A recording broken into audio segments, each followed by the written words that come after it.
여러분 안녕하십니까? 여러분의 희망 멘토 전옥표입니다. 오늘 여러분하고 반농사에 대해서 얘기를 좀 나누려고 합니다. 반농사가 갑자기 뭔가라는 건데 2000년 전에 이 땅에 오신 예수님께서 반농사에 대해서 비유를 많이 들어주셨습니다. 포도원의 과수농사라든지 씨앗을 뿌리는 거라든지 여러 가지 반농사를 많이 말씀해 주셨는데, 제가 유튜브 방송을 하는 이유도 궁극적인 목적은 좋은 밭에 좋은 씨앗들이 자라서 많은 열매를 맺어가기를 바라는 측면이 있는 것이지요. 사람은 각자 밭을 가지고 있는데 예수님께서는 그 밭을 바로 사람의 마음이라고 했습니다. 예수님께서 이 땅에 오셔서 사람을 네 종류로 분류해주고 가셨어요. 사람의 종류가 네 종류가 있다. 황인종, 백인종, 흑인종, 또 다른 종, 이런 인류의 피부의 색깔에 의한 종이 아니라 사람을 구분하는 데서 가장 중요한 것은 그 사람의 마음의 밭의 상태가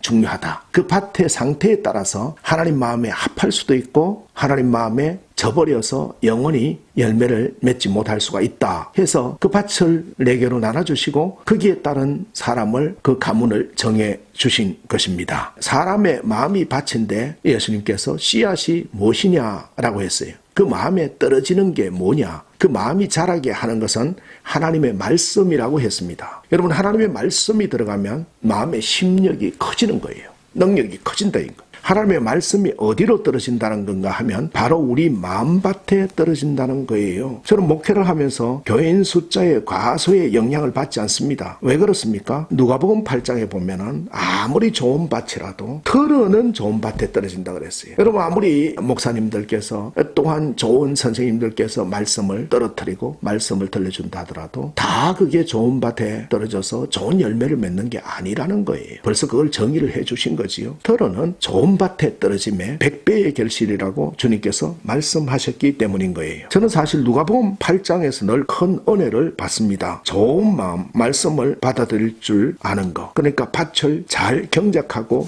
기경을 해야 되는 것이지요.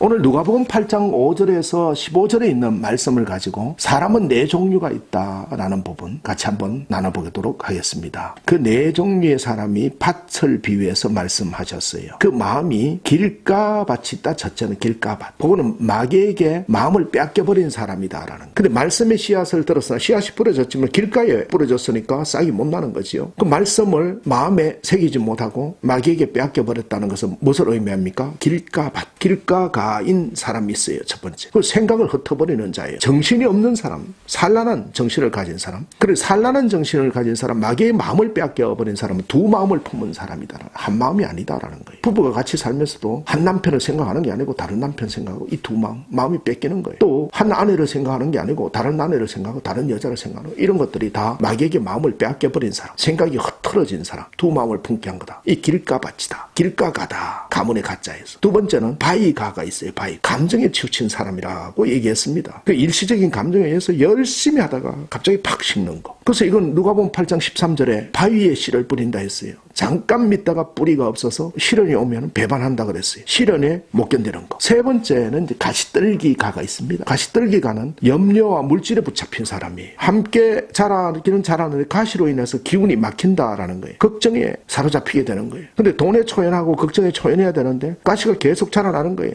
돈과 쾌락이 계속해서 지고 가다 보면은 이것도 열매를 누리지 못한다라는 거예요. 마음의 평안을 뺏어가는 것이 재물이기 때문에 그렇다는 거예요. 그리고 마지막에 좋은 땅가가 있습니다. 좋은 땅가는 착하고 좋은 마음의 사람이다. 말씀을 듣는 사람이라고 했습니다. 이 말씀이 들어와서 녹아져서 생활로 적용되는 그걸 얘기하는 거지요. 들어는 좋은 땅에 떨어짐에 100배의 결실을 맺느니라 라고 했습니다. 들어는 늘 설교 유튜브가 100배가 아니라 들어는 팬이 되기도 하고 예수님의 광팬 제자로서 100배의 결실을 맺게 된다라는 겁니다. 특별히 우리가 조심해야 될 것은 가시떨기가를 조심해야 된다라는 거예요. 염려와 물질에 붙잡힌 사람이다. 그래서 이 가시떨기가에 붙잡히면 결국은 돈과 쾌락에 붙잡히면 마음의 평안을 빼앗기게 되기 때문에 열매를 맺지 못하는 거지요. 세계 최대의 재벌인 마이크로소프트의 창업주인 빌 게이츠의 인생 수업이란 책에 보면은 아버지 빌이 아들 빌에게 물질에 사로잡히지 말 것을 이야기해 줍니다. 그러면서 이런 얘기를 하죠. 옛날에 찢어지게 가난한 나무꾼이 있었는데 그 나무꾼이 부자가 되기를 소망했는데 어느 날 꿈에 마구간에 1.5m를 파면은 검 항아리가 있다. 계속 나타나서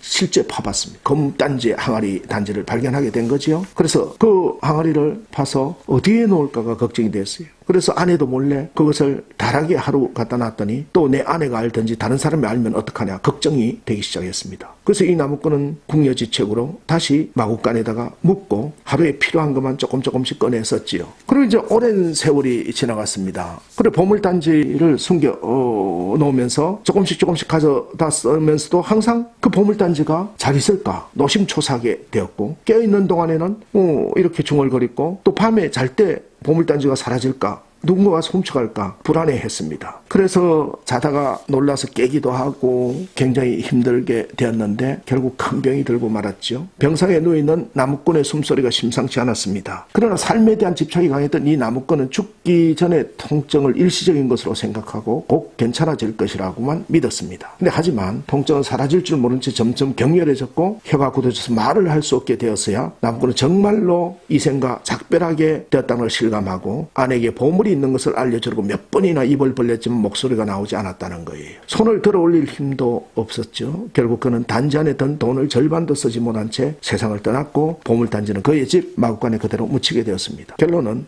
재물과 염려가 나무꾼의 생명을 앗아갔다는 것이지요. 아버지 빌이 아들 빌에게 아무리 큰 돈이 있더라도 어떻게 돈을 관리해야 하는지를 교훈하고 싶었던 것이지요. 누가복음 8장에 보면은 좋은 땅에 있다는 것은 착하고 좋은 마음으로 말씀을 듣고 지켜 인내로 결실하는 자니라. 또 누가복음 8장 8절에 보면은 더러는 좋은 땅에 떨어짐에 나서 100배의 결실을 하였느니라. 착하고 좋은 마음으로 선한 말씀으로 우리 마음밭을 경작함으로 날마다 승리하시기를 바랍니다.